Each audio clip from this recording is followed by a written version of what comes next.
problème na ari mon ebe Africa hayo yam ye hayo yam ye hayo yam ye ebe Africa nyarama on nyarama. Assalamu alaikum bandiraɓe biyankoɓe Ping TV caggal jettuɗen Allah en juurima Mouhamadou Thioubado ɓurɗo windede jetti jinnamen en juurima papa men wasila men Nourdine Hamad Aliou Rahi gorko mo Dara Halayɓe en ndewre makko en juurima ɗon dennagal seeranɓe furankoɓe en jetti Allah kadi dokkuɗen hande cellal hokken coftal ha mbawɗen arde jodnade ɗo bandiraɓe jonde men nde kewɗen jodnade bandiraɓe kala saaha woni émission meɗen Debbo Africa mo ganduɗa ko miñiraguel moon baɗiraguel moɗon no kewi ni no kewmi wiide e bandiraguel moɗon dewel Sali Dia debbo mañam liidu bandi buuɗi sippa toroɓe sippata jaam ɗi heewi ɗon ɗon hande kadi ko bellama tigui arde jooɗade ɗo Debbo Africa taw kadi ko debbo tigui notiɗo inde muɗum woni no kewɗen wiide kala saaha Debbo Africa yaaha e kala saaha yiiloyade rewɓe dariɓe fanorɓe kadi Afrique to mbawi wonde kadi partout dans le monde gadden ɗumen ɗo mbawin hollirde ɗumen rendo ngo nde tawno so wiyama télé tan ko ɓayyinta woni ɓayyinde noon ko hollirde ko ganduɗa yama so tawi wonano télé yimɓe gandata tawno ko Cheikh Tidiane Gadio hewno wiidemi ko tan o wi won jibinteɗo o wi ha maaya tawne adduno ko ganduɗa ne fewna aduna o wi kono yimɓe mbasa humpirade hooli kanko e huldemo yaltinde ko wone makko walla yimɓe kiiɓomo o wasa wawde yaltinde ko wone makko haw yaha o mayde hen taw so tawi o oppanomo yaltini ko wone makko o wawno fenude aduna o wadde noon ko ɗum woni télé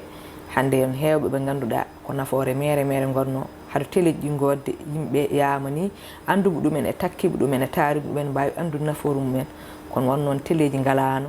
pour yimɓe fof mbawa humpitade ɗumen ko caɗele kono hande télé ji caabima kala neɗɗo to wawi wonde e nafoore makko nde wawi banggue mo wawi yarude foof so télé ɗe addimo joƴƴinimo e plateau he yimɓe kumpiro hooli kanko fotɓe naftorade ɓe naftoro fotɓe kadi ñembude e makko ñamba e makko fotɓe kadi yaɓɓude e pelle makko jaɓɓa e pelle makko ɗum tagui hande invite ɗen ɗo bandi meɗen debbo mo ganduɗa ko mawniraguel meɗen kadi wonko jiiduɗen e muɗum ko Cheikh Nourdine Hamad Aliou Rahi gorko mo Dara Halayɓe ceernajo gudditiɗo o jinnaɗo dendinɗo ɓesgu mum foof o kadi mboɗo heewide ko makko ko université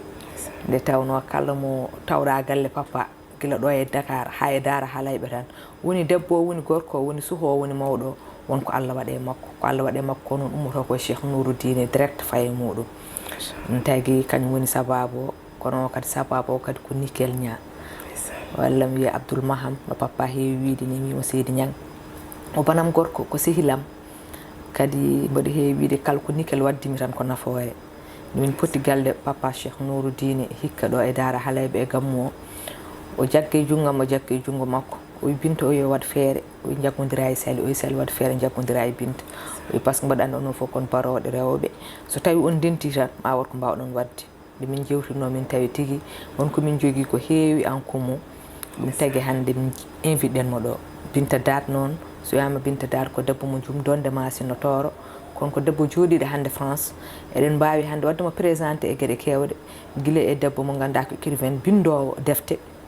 kono kadi ko debbo mo ganduɗa consultant international kono kadi ko debbo mo ganduɗa eɗen mbawi wiide ko debbo social ko debbo ballowo ko debbo joguiɗo faiblesse e banggue yiide yimɓe ɓe ganduɗa ne jogui caɗele guila e banggue raafi hay caɗele banggue gurdam guila no famɗi noon maara ko noon Allah tagiri ɗum ha mawnide hen guila wawani itta e ko jinna mum joguino ene wallita ha hande ko liggoto ko hen ittata ene wallita miskineɓe ene wallita kala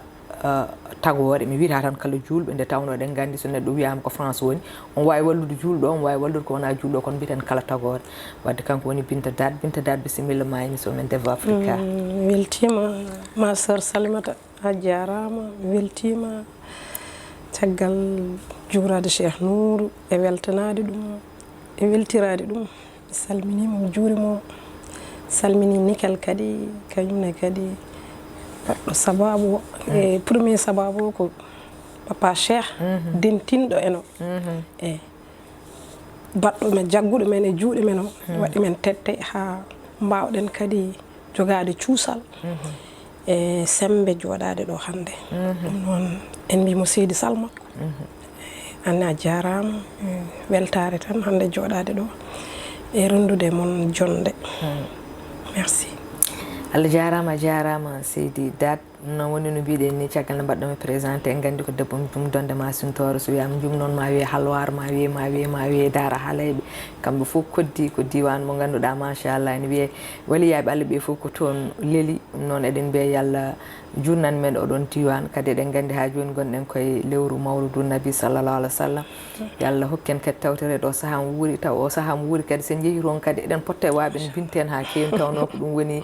nafoore yaadu e mbi so tawi jaaɗo foti e juuɗiɗo ko yano jarani en moƴƴi kala neɗɗo yeehi nokku faggo ko ganduɗa ko wonata ko nafoore muɗum wona ko nafoore leñol ngol fof binde caggal min mbaɗma présenté en tant que woni ɗiɗo asteji ɓe mbimami ɗi fof debbo mo ganduɗa consultant international debbo mo ganduɗa ko windiyanke debbo mo ganduɗa ko ballo yimɓe e social en mbawi andude seeɗa e parcours Binta guila e jibinande mum e ɗum ɗo woni ko mbiyanmi ko surtout wawde wallude yimɓe yiide yimɓe rafaɓe jaaha hôpital uji aɗa waɗa ɗumen assisté yiide yimɓe joguiɓe caɗele holno ɗum arde e Binta guila e cukako ha yetti ɗo. A jarama sokhna Salimata. Bintu ne jibina to jumdonde Massintoro ne mawni ɗon ɗon mbanmi janggumi école primaire hunde nde dal naate am fuɗɗinoma kam très tôt guila mbeɗe woni école primaire déjà donc ta hedde 9 ans déjà mi jooɗotono damar galle kala neɗɗo birtiɗo mami salmine mami namdomo beele aɗa yiiɗi ndiyam aɗa ɓamɗani beele a yiiɗa ñamde c'est ɗon dal fuɗɗori somi yii neɗɗo tan mi yiiɗi tottudemo hunde partage demo hunde surtout somi yiino neɗɗo mo yeeso mum uddi seeɗa tan mi yani neɗɗo ne moosa ne jala tan mi sikkanma wonko musatma mi arat mi wima est ce que hoorema musat ko gonduɗa e ɗon kam mbeɗa siftoro ɗum ɗon puɗɗorimi joni noon yeehi ɗum rewmi ha mi fuɗɗima kaptude douleur aji yimɓe musallaji mumen ko wiyete ko émotion ngaji mumen holko ko jillata ko jirguinta ɓerɗe mumen dal ko kala ko muusi neɗɗo dal mi yaawi ɗum kaptude manam famde ɗum dal donc ɗum addinimi yaade fuɗɗade gila mbeɗe famɗi yaade ƴewde yimɓe salminde yimɓe nder hôpital uji hirjinde wadde hirjunoli sensibilisation ngaji sur rafiji sur ndiyam labɗam importance mum sur école am primaire jardin potager leguimaji moƴƴi no dañorto donc très guila mbeɗe famɗi dal manam mbeɗe nda holno wiyete mbeɗe soɓi dal to ngal ɗon banggal kala ko jiimi mbeɗe yiɗi andude mbeɗe yiɗi famde mbeɗe yiɗi vraiment neɗɗo déjà neɗɗo tan neɗɗo tan mbeɗe yiɗi yiide ɗum ne moosa ne fija ne wona e jaam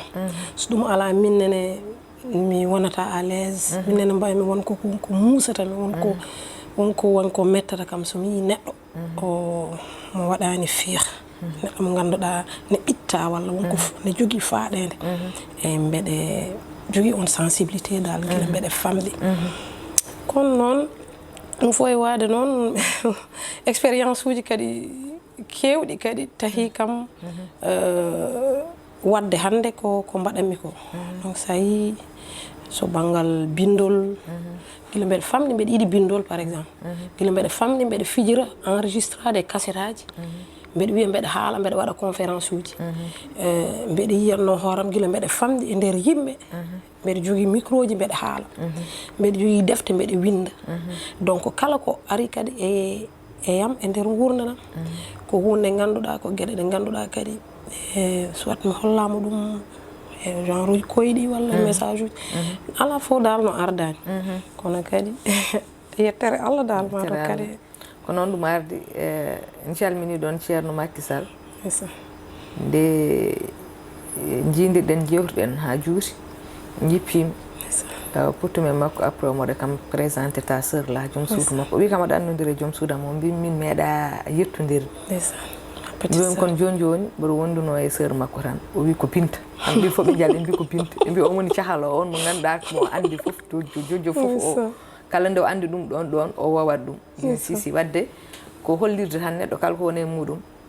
ma yaha yimɓe anduɓe mo fof so tawi sifama holi kañum tan ma mbi ko kaari wadde ko andude ka cahalo woni no mbiɗani wonko woni e ma guilat woni suuka wonko ganduɗa koye neɗɗo o jibitinte o ara kadi o jogo jikku mum haw mawnide hen beele ko ɗum puusma an ha jangde ma jaaruɗa banggue mo jaaruɗa o min jangdam jaarumi tan ko banggue cursus normal école primaire lycée secondaire jaami mbanmi formation ngaji hono manam formation marketing commerce international e ɗum ɗon kadi ngal ɗon banggal kadi ɓeydi kam lowi kam bénévolat et volontariat to banggal rewɓe ñaahde ɗumen holno mbaɗirta projet ji mumen mbeɗa hay jeere mbeɗa sensibiliser luumo jum luumo doɗel luumo guiya fotoɓe yatani on luumaji ɗi pour yewtidde rewɓe wideɓe an no jeeyata ko ɗum ɗo waɗirni waɗirni an ay tabal ma ngal ɗum ɗo encourage deɓe da ɗum ɗo hoto yew ɗum waɗirni donc sa waɗiri ni joni ɗum ɗo jeygu ma sa yeeyi ɗum ɗo ɓeɗe hokka conseil aji da ɗum min ɓooyi ɗum wadde mais fof ko volontariat walla mi ummo jum mi yaha genre guure en layki en pete en ɗeɗon guure fof mbeɗa anda ɗo danaka sensibilise de affaire ndiyam par exemple potabilisation ndiyam laaɓɗam holno pour importance laaɓal importance hirjinde dal sukaɓe e rewɓe ñaagde ɗumen e jogade courage par exemple wadde entreprendre wadde no wiyete uddidde ɓerɗe e hakkillaji gona gootum mbaɗa seme par exemple l'amour entre maɓɓe yidde entre gueɗe baɗe noon dal mi sensibilisé e ɗum ɗoji e thématique uji kewɗi tengti noon ha feere ndiyam ɗum noon ittuno kam ga Sénégal nawi kam France mbanmi représenté on wiya Sénégal so wiya Afrique forum international de l'eau mbanmi animé conférence aux femmes et émancipation ndiyam debbo e findingol debbo sikki mbeɗa wawi ɗum waɗirde haalirde traduire nonete nde mbanmi oɗon conférence avant mbeɗa waɗa oɗon conférence waɗino d' abord conférence uji hono forum social Dakar en où jiimeɓe kaala par exemple ko expérience tan mo ganduɗa waɗa kam marqué aussi jiimeɓe kaala par exemple affaire ndiyam ɓe gaddani hen aspect debbo puggume tabal to bayeruji maɓɓe yimɓe umminoɓe extérieur ɓe fof partenaire uji international forum social mbimi wa famde haala ndiyam ne haale caɗele ndiyam ne haale on kalata hen rewɓe mbimi hol ɓe ganduɗa ɓe ndiyam so caɗele manki so ndiyam manki wuuro manki debbo galle hol guiɗoto tinde hol yahoɓe ne ƴogoya hol yahoɓe ne ndonoyo eyyi joni noon on saaha ɓe mbaɗi ɓe ɓeydu ɗum e drafte maɓɓe e tonggui ɗi ɓe gaddi hen aspect oɗo joni noon ɗum ɗon noon yeehi noon haɓe cuɓi kam ɓe mbi kam yomi ar haalde conférence to Marseille donc ɗum woni premier am expérience conférence caggal leydi ɗum saaɓino oɗon addino jaaɗa France jaami France après noon hankkadi joɗoɗa toon walla après duttirɗa jaami France gartumi jaami France gartumi ɗo duttimi nde wonno avant mbeɗa yaha goɗo junggo ɗum ɗo ko arthrodèse ko flèche aji mbaɗa hen feere woni accident musɗo accident on hayno jahmi premiére conférence o ko mbeɗa jogui ni junggo ne banda jaami mbaɗomi conférence o duttimi toon wadde opération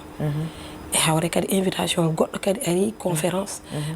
ɓe mbi eɓe nawmi Brésil mbimi ala on conférence mi ɗuminani ɗum mi yahani hen finalement jooɗimi ɗum no junggo ngone no fonno safrede France ɗum ruttini kam toon hare noon Allah kadi kañum neɗɗo kam andi tan ko yeehi e hawre kadi Allah additi toon o woni no mbiɗen ni aɗa liggo e banggue social banggue social mo liggotoɗa o ko holon banggue ko banggue rewɓe rafaɓe joguiɓe hollin rafiji min en fait social o sa yi iɗi fof ko ɗiɗo fannuji ɗi kalmi ɗo social neɗɗo no mbeɗa yiya neɗɗo par exemple ne sohli ballal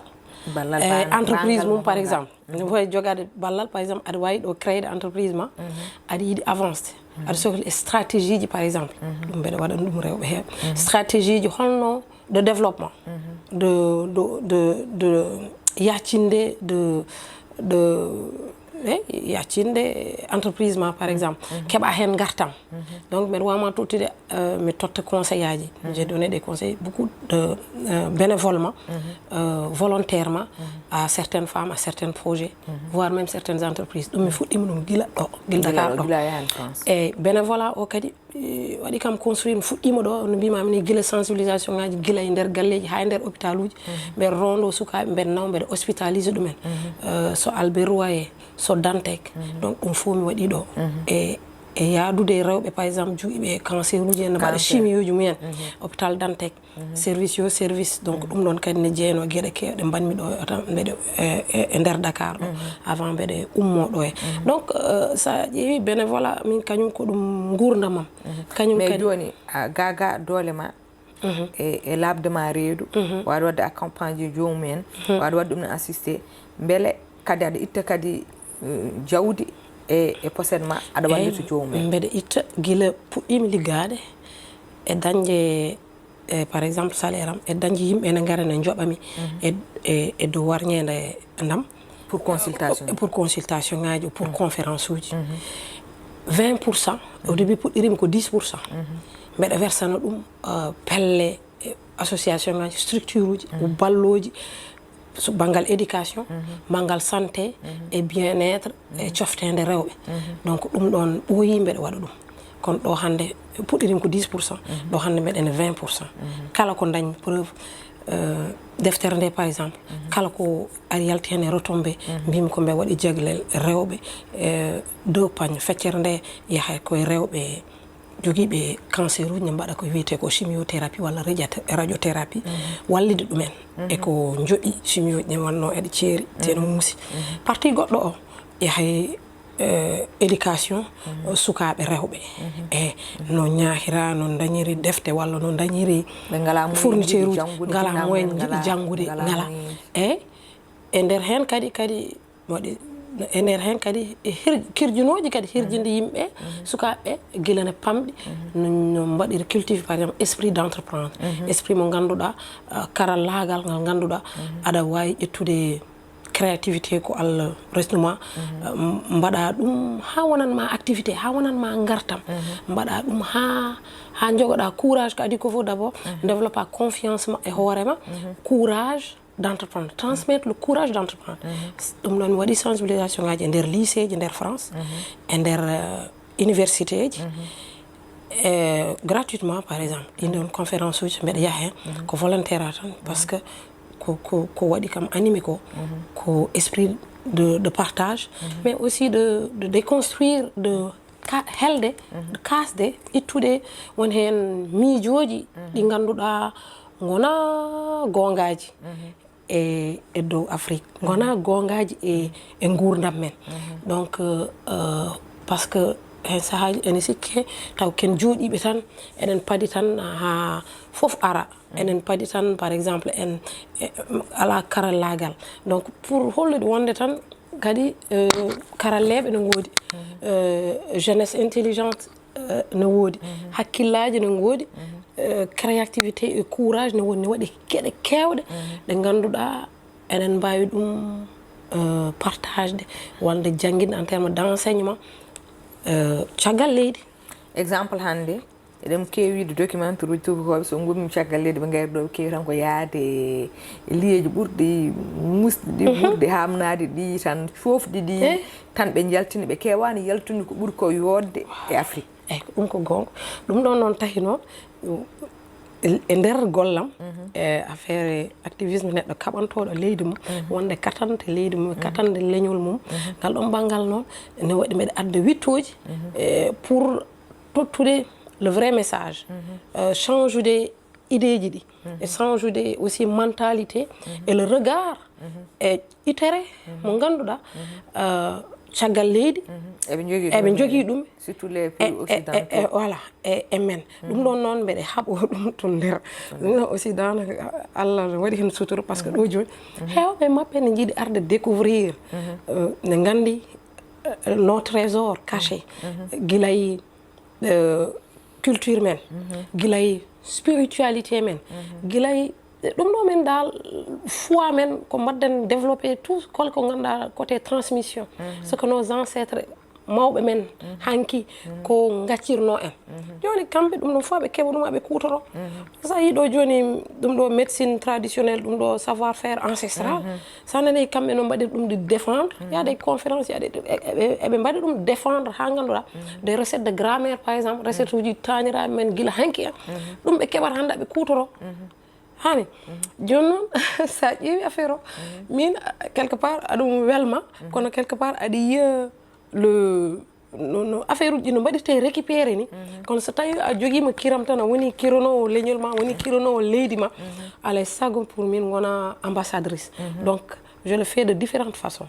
comci par exemple Afrique comci rewɓe par exemple ko mbaɗata ga somi ɓornima joni mi yeehi conférence la plupart du temps so ɓe jiiya ɓe mbiyama ɗum ɗo ne yooɗi de ɗum ɗon kam Bintu holno waɗata heeɓo mi wima ɗum ɗo ko ɗo ndewta commanda ko debbo kaari ko wima ko Salimata par exemple fewde o robe ko kaari donc ɗum ɗon aussi mbiyaɓe jokkodire tawto création par ce que aɗani min komi styliste gaga wonde jandiyanke kala kadi ko ɓornimi e télé Pindi TV ko min ñotata ɗum donc mbiyaɓe jokkodire tawto création Sali Dia waɗa noon hono voilà donc exemple ɗum ɗo nete donc min mbeɗa waɗa ɗum donc neɗɗo wawi ɗo jooɗade tan ha waɗa noddu ɗum tan Normandie ne haala tan wima min de ko kaari wi kam mbeɗa wawi commandude tel ɗum ɗo ɓe hen noon gama mi wa non mbiɗa yiiɗi tan an ya toppito mi nodda kadi mi waɗa commande ɓe keeɓa donc komi manam porte parole et ambassadeur en fait leñolam leydam sur différentes façons sur différentes e nder nokkuji kewɗi haye nder hôpital uji somi yeehi joni e rendoji ɗi ganduɗa par exemple walla tan rendoji ɗi ganduɗa ne rendini par exemple entreprise uji ene kaala somi ƴetti konngol toujours mbeɗe waɗa en avant richesse men mbeɗa waɗa en avant gonka men mbeɗa waɗa en avant holko enen ko mbawɗen apportude par exemple holko ɓe mbawi arde wallude ɓe holko wallitaɓe e men vice versa dal par ce que ɗum nde ko partage eyyi ko partage ko wona ko gossodiral miijoji kadi e nder ngal ɗon gossodiral miijoji noon eɓe jaaha ɓe mbaɗa découvrir mais tiens min de mbeɗa yiiɗi aɗa yiiɗo joni par exemple docteur en neuroscience joguiɗo diplôme aji mum binduɗo mbaɗɗo wittoji mumen mbaɗɗo des recherches mumen des professeurs par exemple d'université de Harvard University walla Lausanne walla université ji mawɗi e nder ɗum ɗoji taw ɓe ganda ga taw kamɓe noon aɓe intéressé et wadde découvrir ce qui se cache par exemple gayne derrière notre spiritualité derrière la culture derrière qu'est-ce qui fait eɗen jogui oɗo foi mo ganduɗa inébranlable qu'est-ce qui fait que eɗen jogui par exemple sembe kala ko ganduɗa amour mo totteteno holno aɓe jiiɗi andude dal expérience uji men aɓe jiiɗi kadi arde addude kadi wossodirede miijoji donc ɗum ɗon yeehi kadi ha waɗi créé kadi ko wiyete par exemple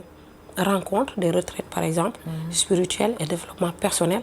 yimɓe taw eɓe jiiɗa arde ga eɓe jiiɗa mbaɗa arde découvrir e nder koɓe garata wadde découvrir ko en mbawi dañde ɗo des partenaires en mbawi addude ɗo projet ɗi ganduɗa en wawi nawtude idée o ɗum ɗo d'ailleurs ko ɗum ɗon woni oɗon laboratoire d'idées et d'échange ko ɗum ɗon saabi ɗum ko ɗum ɗon woni banggue goɗɗo caggal ɗum ɗo e nder defte ɗe binduɗa ɗe min mbawi andude no foti defte binduɗa kadi woni no mbiɗani nani kala defte ɗe mbawɗa yeyde ɓuuri hen hewde ko artata koye booñ sababde wawde wallidde surtout rewɓe sellani wonɓe cancer ko way noon ko way noon eyyi mi windi premier ko guiɗi windude ko enfant intérieur woni suka interne sa wi suka noon debbo nan hen gorko nan hen c'est à dire aspect neɗɗo mo ganduɗa kala expérience uji ma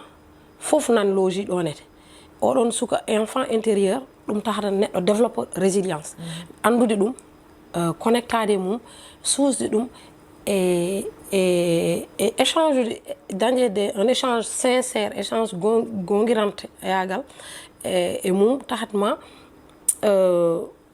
caɗele dal so garema mbawa gérer ɗum facilement et tu vis aussi une confiance, une certaine confiance, une certaine estime aussi de toi. Donc enfant intérieur ko outil mo ganduɗa mi windi hen on guiɗimi windude on guiɗimi windude après refti hen comment dirais-je en même temps deftere goɗɗo no wiye Gender's Revelation avec Avril Henry e woni écrivain ko australien donc ɗon komi co-auteur ɗon mana debbo oɗon ƴetti ko windoɓe hewɓe haaliyankoɓe heɓe ganduɗa noon ko activiste en ganduɗa noon to leyɗele mabɓe to wonkoɓe aɓe joguino toon hunde ɓe mbaɗi toon volontariat holno mine auprès de sensibiliser sur les droits walla sensibiliser sur cellal hirjinoji holno dal un peu activisme quoi ko mbannomi expérience uji am avant donc partage mi ɗon expérience uji min kadi wona min tan min e rewɓe woɓɓe après noon ari nde ɗo deftere gorgorlu la nouvelle forme d'intelligence et d'éveil woni façon gorgorlu façon yiyande hesere nde ganduɗa ene wawi findinde karallagal ene wawi kadi hirjinde yimɓe neɗɗo no waɗiri no waɗiri développé no waɗiri développé amour par exemple inconditionnel mo ganduɗa an haydara a fandaki hen ko saabi Allah tan mbaɗa développer le courage par exemple d'entreprendre mais aussi développer l'altruisme et la compassion au cœur et nder ko dillata e nder aussi hollirde wonde kadi aɗa wawi de toute expérience en fait tant douloureuse soit-il ou tant difficile ko wawi wonde foof ko muusi e wawi ɗuminde ko foof welamma nan caggal c'est-à-dire wona ko waɗi importance ko wona ko heɓtoto neɗɗo ko mais koko mbaɗɗa e ko heptima ko à partir ko heptima ko expérience o ɗon ko mbaɗata caggal ko oɗon expérience ko waɗata déclenché ko gollatoɗa caggal ko alpure mbiyata dawde bonngol welani kono ene wiyamtina exactement kadi kala nde mbi rasulullah sallallahu alaihi wasallam wiyanno kandi yiya faaɗe ende yo neɗɗo andu tigui yaaji en nani yeeso mum woni wadde somin paami e deftere nde ko binduɗa hen ko so tawi neɗɗo dañi caɗele oto caɗele ɗe tak ha bonna aduna ma walla ha bonna gurdam ma mais yo caɗele ɗe dokke leçon yo caɗele ɗe dokke force ha ganduɗa so tawi a yalti hen ko ɓamtare woni tuma yeeso ko noon tigui a haali kono mbiɗa ni ko noon tigui a waɗi résumé wonde important joni an caggal eɗen gandi hankkadi ko dokkuno ɗon hojumuji kuuɓi hande ko Ali Samba Déne Fall jogini meɗen kaɓirɗe keddoɗen kewani dernier question am tanema mi rendin tan question ngaji tan mi tottuma mbaɗa ɗumen résumé garten mbaynoɗen bandiraɓe ha saaha goɗɗo woni ko mbatta ɗo ko foof woni ko mbiɗa ko so tawi a windi defte ɗe ɗeɗo defte ɗe ganduɗa tati ko daña hen foof ko artirde e banggue wallidde yimɓe surtout noon rewɓe monen fof ne andi ka féministe ka une femme activiste donc eɗen gandi ɗum wona hunde wemde par ce que hande aduna o ne faadi kala ko neɗɗo wawi dañde ko pour artirde e galle mum no wuurde ene wurdere famille mum ɗum ni horum pour jalta hen c'est tout un probléme kono noon wiide kadi aɗa ƴetta ɗum kadi aɗa arta ɗum kadi e bandiraɓe nde wona hunde wemde beele hande won partenaire uji Binta jogui ɓe ganduɗa ene mbawi wallude ɗum walla tawi o ala partenaire uji hande holɓe Binta wawi hande wadde ni tallal juuɗe mumen walla wiide wertude juuɗe mumen wiya gaare balle kam no baldirɗen handuɓe ballal so tawi ngal ɗon namdal yawti en tant que debbo dariniɗo kadi rewɓe kadi debbo caliɗo hol conseil mo dokkata rewɓe wiyoɓe min mi wawa firtude mi wawa wonde walla hay somi janggi gonam tan ko une femme foyer jottom tan koye galle mboɗo defa mboɗo ɓattina ene moƴƴi c'est vrai ko toppirade suka mum ko toppirade ɓesgu muɗum kono beele debbo fotani wawde kañumne wawde dañande hoore mum wawno hoore muɗum taw ko haalpure mbiyata ko so doole donki yo doole keɓɓe kono mboɗo heewi wiide ɗum wona duwaw yo doole keɓɓo guila doole donkani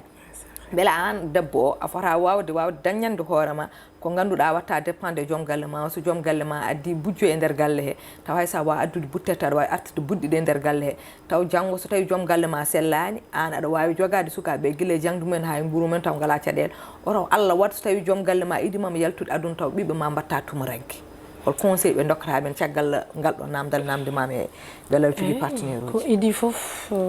to banggal beele mbeɗa jogui partenaire uji. Mi ala partenaire uji mi meeɗa dañde partenaire e mi meeɗa kam kadi mi annda ni no ribon mata wonno ɗum dartirte mi annda ko ɗum défaut mi annda ko déformation jogui par ce que guila mbeɗa famde soit somi waɗano ketuji ɗuminde cotisinde yimɓe fof koye min mi jaltide tan koye poche am min mi jaltide tan ko Allah arsiguidini kam ko tottimi mi fecca donc so tawi guila aɗa famɗi tan aɗa waɗa ɗum ɗon mi change ani tawɗal jaɓɓal joni kam mi meeɗa dañde partenaire meeɗa namdade financement mi meeɗa kadi tottede financement ɗum kam koko leeri kono aɗa sohli eyyi mbeɗa sohli bien sûr ne sohla par ce que en fait hunde nde yettima heeɓi ampleur mo ganduɗa mbeɗa sikki ne wawi waɗede gueɗe kewɗe ne wawi namdede to balle peut être subvention ngaji ONG ji joguiɓe affaire éducation ngaji rewɓe affaire santé mumen ne mbawi wallude affaire deftere nde subventionné nde liire partout taw joni ko collectete ko no neɗɗo artini ɗo joni sooda deftere nde déjà nde ala prix Sénégal jogui prix tan ko France ɗo kala ko neɗɗo wawi waɗa eyyi ɗum sodata nde hande et que c'est versé entièrement directement à l'association de comment ça s'appelle même de Madame Kébé, une association qui a regroupé tant que des malades qui font des chimios, qui n'ont pas les moyens, par exemple, d'aller verser chimio. Quand on collecte nos samedi, on a une action goto wadanom, to place de souvenir, on y a là, quand on collecte nos kam be versam. Do joni kala kadi yimbe commandude kadi wobbe kadi ne mbawi commandude kambe nawata. Yimbe nde wata commande deftere. Yimbe ne mbawi commandude deftere ne mande waddo disponible Sénégal. Ande wawi commandé de rewde association femme cancer no wiye no jogi numéro aji ne mbawi tottede nam tottuma numéro waɗe hen eɓe wawi mande wat disponible désormais Sénégal eyyi mande wat disponible désormais Sénégal tawi ko wonɓe caggal leydi ɓe kadi a mbawi contactude kam min mi waɗat dédicacé neɗɗo foof mi nelda ɗum an hono mbaɗirtoɗa contacté min to mbaɗirtomi contacté mi jogui numéro WhatsApp France 00 336 38 34 27 16 waɗi kadi numéro goɗɗo ganduɗa mi ala ɗum en tête donc peut-être mami totte numéro aji waddemo contacté pour sodde livre o kono noon mbiɗon ko pour sodde livre o en mbiyani sabamde sosoɓe tan noddoɓe han yimɓe en tampini ɗumen no mbatton Sali Dia en ni numéro aji mum commercial eyyi ko debbo ko desaɗo ko kilifa wona noddu ɗum tan pour haalde kecce ko taw jiɗɗo sodde livre o pour wawde taw kala ko wawa hebde e nde ɗo deftere taw artirte koye booñ wawde wallidde ɓe ganduɗa ɓe cellani ɓe ngala doole onon mbawi wadde mo contacté oɗo numéro ɓe mbawi aussi tawi ko wonɓe Sénégal ne mbawi noddude 77 658 21 20 eyyi eɓe mbawi heɓirde ɗon deftere nde d'accord et puis question goɗɗo mo namdiɗa pour conseil dokkanmi rewɓe e sukaɓe rewɓe ko wiide ɓe kala qualité ji kala compétence uji kala ko Allah ɓuuri wadde dal ko ɓuuri teddude ko ɓuuri fewde e yodde nanema an miñam an mawnam an nenam so tawi a waɗi a ardini par exemple yidde l'amour on woni fréquence ɓurɗo mawnude fréquence uji won ganduɗa kañum waɗata irigué ƴiƴam ma ha waɗa ha segga ɗum ha laaɓa addanma cellal addanma bien-être kadi ɓamta vibration ma manam développa cellal mbasa jogoɗa courage ma cultiva foi ma et aussi julde Allah sallallahu alayhi wa sallam ene nelaɗo teddinde dal mawɓe men ɓe jogade en fait respect kala neɗɗo mo jiiɗa ko ka ɗum teddungal mbasen yawde juge mbasen yawde wadde déduire réponse finale taw noon nde noon réponse finale e réponse kadi fof ko Allah tan andi e cultivide dal la solidarité entre nous engal manque holɗo jomum rewata ha wawa dañande horum banggue financièrement taw watta dépendre tan e gorko joɗade wiide ko femme de foyer min en fait financièrement le premier pour min richesse premier o ko déjà développer ngal ɗon oɗon vibration de créativité avoir le feu ardent woni oɗon safara wulama oɗon hakkille e ɓandu karalagal ngal ganduɗa an aɗa yiiɗi développude hunde jagade d' abord confiance e hoorema wadde développé d' abord confiance mais aussi o wasde deƴƴude dal wonde neɗɗo kaalawo jaltinowo mette ma par ce que so tawi joni aɗa jogo mette aɗa mofta créativité wawata wonde ɗon confiance a wawata ɗum développede e donc so tawi noon an kadi kala ko famɗi ko joguiɗa foof waw ɗum feccude e bande en waw ɗum feccude e windere ɗum kadi par expérience kadi c'est des choses qui mo ɗi ganduɗa kadi mi janggui hen ko heewi mbeɗa no waɗma développé ne taha an par exemple a wonta base donc pour min partage feccude rendude e yimɓeɓe ɗum woni la première richesse par ce que so tawi tan taw ko jaggata ko moftata ko pour min ɗum ko bonnere ko utilisa ko waɗa ko totta windere nde ko totta yeehi to foti yaade ɗo fecca ko renda ko ɗum woni ko waɗa ko barke ɗum woni kadi ko nafata ko eyyi ɗum woni gandal ɗum woni haalis ɗum woni expérience par ce que a wawa partage walla wadde enseigné ko ganduɗa an a rewani hen ɗum tahi noon communication entre men enen rewɓe ɓe la budde wooda kono hande mbeɗe sikki mbeɗe welto somi yi hande rewɓe ɓe ko dilla no dillirta ni hande Sénégal to ɓe nawi image debbo hande Afrique à l'instar de cette émission par exemple Debbo Africa sa wi Debbo Africa tan pour min tu parles aux femmes du monde entier tu parles à la planète entière nde wonno kadi kamɓe kadi enen ken daroɗɗe mabɓe ken timtoje mabɓe ɗon noon enen jogui noon défiji eɗen jogui ko waɗi men ko toɗɗi men ko fewde tan e fewnude e ɗum noon yo Allah fewndu yo Allah waɗen few amin min beltima émission ko dokkoɗo ɗon hojumuji kuuɓi ha laaɓi ceer konngol ma mbaynu garen gudden yewtande ha saaha goɗɗo sona weltade tan e duwonade jinnaɓe ɓe e yaaɓe ɓe ɓe Allah nawi natti wonde ɗo ɓe yo Allah yurmoɓe yaafoɓe Allah tasa en barkeji men Cheikh Nouroudine Sall Cheikh Papa yo Allah hokku ɗo ko juuti e jeese amen ɗo e mi weltima kadi mi yetti kadi nde wonno on école kam wona école jejjitteɗo mbiɗani e mi rewi ɗon mi arti ɗon kadi e dow jaam ko weltare tan e wiide félicitation eko waɗa ko eko waɗate ko eko fayi arde ko e weltade tan anne weltanadema widema a jarama ma sœur c'est un début quoi d'un voyage d'une rencontre mbiɗa andi c'est pas la première fois et ça sera pas la dernière fois donc mi weltima no fewi Seydi Dia yo Allah yo allahumma amin Allah jarama Seydi Dat yo Allah weltana en kadi woni no mbiɗeni haɗataɗo Sall jaaɓi tawno ko wone ma ko ɗum woni ko wone am ko dariɗen jewtidɗen ma won 15 à 20 minutes nde parɗen mabɓodirɗen mbiɗa hay yomi yiiti funere mon ko wone ma naneyam wiyamon ko ganduɗa ko connexion sa yi ɗum jomum tan